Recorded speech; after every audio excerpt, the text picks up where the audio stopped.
My next guest takes on Hakeem Dawodu at UFC on Fox 30 coming up here on July 28th. It is Arnett joining me here on the program. Austin, how are you? Doing great, man. Thanks for having me on. No problem. It's good to talk to you. I know you're back home in Spokane, Washington. Of course, you were out in Vegas training at Syndicate. You mentioned you got back last week. How long had you been in Vegas? Because I know your buddy Michael Chiesa fought a few weeks ago at UFC 226. Yeah, so I ended up being down there for almost 4 weeks. So I was training down there. I was helping him out, helping myself out. You know, we like to train together. I went out there for his last camp too. I enjoyed the training I got out there at Syndicate. So our fights are kind of lined up similar time. So I thought I'd go out there and then we can kind of both help each other out and get ready for our fights. Yeah, when I talked to Michael, I know he's been doing that a lot lately, going to Vegas, coming back home to Washington. Are you going to do the same thing going forward, do you think, where you kind of split up your camps, or are you just going to, you know, kind of just see how every fight goes and figure out the training camp that way? Yeah, I kind of play it fight by fight, but I've had a good experience down there at Syndicate. John Woods treated me great. He's a really good guy, good coach. A lot of training partners. The facility, obviously, at the PI is kind of hard to beat. That's kind of the thing that you know, separates it from being here. It's just, you know, you got your food all taken care of there. You got strength conditioning coaches, physical therapists on hand. So I think I'll always kind of take advantage of part of that, at least in my camps. But we'll just kind of play it camp by camp right now.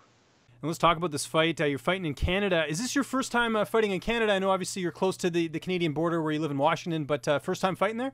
Yeah, first time fighting out of the country, actually. So, yeah, going up to Canada, and, yeah, I'm excited for it. Heard Calgary's pretty cool this time of year, so that'll be fun. Yeah, I was going to ask you, did you know much about it before taking the fight? Like, did they give you a heads up, or did you have to kind of look up Calgary a little bit? Yeah, I mean, I've heard of Calgary. They got that big rodeo I know there and stuff, so I don't know a lot about it, but I kind of looked it up and talked to some people who have gone there, and they said in the summertime, you know, it's freaking awesome. There's tons of outdoor stuff, so I'm going to stay a couple days after the fight and enjoy it a little bit too.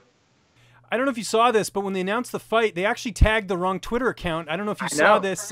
They tagged, there's a bantamweight fighter up in Calgary by the name of Jesse Arnett, and they tagged him. He's not even in the UFC. I guess you did see that. Yeah, I did see that. I was like, what the hell? Come on, guys. Let's get it together now. Yeah, well, what's funny about that is that Hakeem and Jesse trained together, so a lot of people thought that they were fighting each other, and it was kind of funny, all these people flipping on it. I'm like, Jesse's not in the UFC. He can't even sign with them, so I thought that was kind of funny. Yeah, so there you go. Did the UFC ever say anything to you, or they're just like, we'll delete the tweet and just retweet it? Yeah, no, I think they never said anything to me about it, so that's whatever. Yeah, I know. Let's talk about your UFC debut. I know that was a short notice fight against Corey Sandhagen, and you always learn more from a loss than a win. What did you take away from that performance? You know, it was Corey's really good. He's a different fighter to fight. The way he moves, he's got a lot of lateral movement. He's in and out. He's quick. So, you know, that's a guy that I feel like you just need a lot of time to prepare for, just because he moves so different than most fighters do. So, not taking anything away from him, he was better than me that night. He beat me. I just see that as a fight. You know, I'm not going to look too much into it just because I know I got it on 7 days notice and it is what it is. But, you know, he was the better guy that night. I don't take a lot away from it. Just, you know, this camp, I got a full camp, and I think that's going to be the biggest difference. You know, I got a full time of preparation to get ready, and I think you'll just see a completely different guy than you saw in that debut fight. And you're taking on a really tough prospect in Hakeem Dawodu, who happens to be from Calgary. How do you feel like you match up against him? I feel like it's an awesome fight. I mean, I think there's a reason Sean keeps putting me with strikers. You know, he knows that those are going to be exciting fights. He knows I like to throw. I'm going to step in there and let it all hang out. And so, you know, this is from him matchmaking with Dana White Contender Series with Brandon Davis to Sandhagen to Dawodu. I mean, they're all strikers. So I think he knows he's going to get an exciting fight when he puts me in there with another striker. And I think I match up great with him. I think I do a lot of things that he has trouble with, that I've noticed in fights I'm really good at. I don't want to give too much away, but there's a few things that he gets hit with that I feel like I'm really good at and I can, you know, bring out in this fight. Now, I mentioned Dawodu is from Calgary. There was a lot of hype about him coming in the UFC. You know, he looked really good in World Series of Fighting, but he had a really bad debut. I mean, there's no other way to look at it. He was finished very quickly in the first round. Some might look at this matchup as you're the guy being brought in to lose. Do you like that? Do you like kind of being the underdog, kind of the guy that's going into enemy territory and can spoil the party? Yeah, that's fine with me, man. I mean, Danny Henry was supposed to lose when he fought Hakeem in his first fight too, but he didn't. You know, it's all about MMA's. It's hard to predict, and if they're bringing me in to lose, then they're going to be upset because I'm not going to leave Canada without a W. You know, I'm ready to get things turned around get back on the winning streak, and I'm fully confident that I'll be able to do that on July 28th. And let's talk about training camp. We mentioned it there. You trained a bit in Vegas. You're training a bit at home. Who are some of the main training partners you got to work with in Vegas? And then what about back home at Jiu-Jitsu?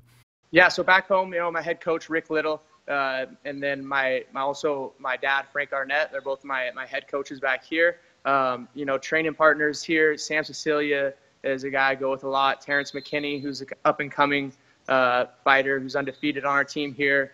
And then a few other guys that at Sick Jitsu. Obviously, Mike Chiesa is always helping me out. He's back here in Spokane getting me ready. And then he was down there in Vegas. And then there's a ton of guys down in Vegas. Johnny Parsons I was sparring with a lot. He's a good Muay Thai striker. There's a few other good Muay Thai guys at Syndicate that I was going with a lot, just trying to get that conventional Muay Thai look that Hakeem brings. I don't know all the guys' names down there. I was only there for not too long, but a lot of good Muay Thai guys. I went in the 10th Planet Las Vegas down there too. Got a good rolls in there. So a lot of different training partners kind of bouncing around and getting different looks and getting ready. And how about the weight cut? Has that process started already? Yeah, I made weight last time on a week's notice, so this is really nice to be able to gradually bring my weight down. This next week's kind of is the shitty week. That's the week that sucks. So, this week's still just eating clean, making sure I'm hydrated and everything, and then next week's when it kind of blows. And when are you getting to Calgary? I'm flying in Monday. Okay, not bad. Because I don't think it's that long of a flight for you, if I'm not mistaken. No. It should be, yeah. Yeah, it's just a few hours. It's not much at all. That's nothing. You're a veteran at this. How about your corner? Rick's obviously going to be one of them, but who are some of the other cornermen? Yeah, I'm going to have Michael Chiesa and my dad, Frank Arnett. So the same three that everybody's seen. Yeah, they're still, those are my guys. That's who I'm going to ride with, and we'll go in Canada and get it done together. So I got to get a prediction here. How do you see this fight unfolding on July 28th? Yeah, I think there's a few different ways this fight could go. I could see myself catching him early, putting him out. I also see, a long fight going on where I'm wearing him down, landing takedowns, landing strikes, mixing it up, kicks, everything. So I could see an early finish for myself. I could also see this being a long fight where I'm grinding on him, taking him out late in the third or, by submission or knockout. Are you looking to fight again this year, assuming all goes well, you're healthy and everything like that? Yeah, I'd definitely like to hopefully fight in like November, December after this fight. That'd give me 3 fights this year. So I think that's always my goal, is at least get 3 fights in a year. So I had the one in January, this one July. Look to get back in there November, December to close out the year. Now, being from Washington State, are you a big sports fan? I know yes. A lot of you guys are Seahawks and Mariners and all that stuff. Are those your teams? Yep, Seattle Seahawks, the Mariners, and then bring back the Sonics. Yeah, big time. One of the worst screw jobs in NBA history, in my opinion. Now, I grew up in Vancouver, Canada, so we had the Grizzlies move. So I feel your pain, man. It was tough watching the Sonics move. Dude, it was heartbreaking. I grew up. I got to go to games every single year. We go to Seattle SuperSonics games. Grew up watching Ray Allen, Gary Payton, all those guys, and not to have a team. Seattle's an awesome sports town, and it's a big basketball city. There's tons of NBA players now that are born and raised in Seattle. So it just sucks not having a team there, but hopefully we'll get one back soon. What do you think about them getting a hockey team by the sounds of it? There might be an NHL franchise coming That'd be badass. I'm not big into hockey, but if we got a local team, I'd definitely start watching a lot more and go to some games and stuff. So that'd be super exciting. I hope it happens. And not just that, they got the team in Vegas. So, if Seattle does come out, you could go see some games there. You can make some enemies in Vegas cheering for Seattle, right? That's right. Exactly. Downtime's important during training camp. Are you watching any TV or playing any video games, anything like that? What would I find you doing when you're not training? Yeah, I don't play as many video games as I used to when I was growing up, but usually I'm pretty big into like Netflix shows and stuff. There's not any right now that I'm super into. My biggest hobby outside of MMA is probably golf. I try to golf every weekend and get out there and play 18 when I can. I didn't get to play at all in Vegas, so that sucked. I was hating that, but I think I'm going to go out this weekend before I take off to Canada, get a couple rounds in with a few buddies. Now, are you that guy who leaves the golf channel on all the time even when you're cooking and stuff like that? I watch a little bit. We got a guy from my hometown, Clarkston, Washington, Joel Damon, who just got second in the PGA Tour event last week. So he's kind of on the rise right now. So I've been watching actually more golf than I have, just because I grew up around him, and we grew up he's a few years older than me, but grew up together playing golf and stuff. So it's pretty cool to watch him doing his thing on the PGA Tour.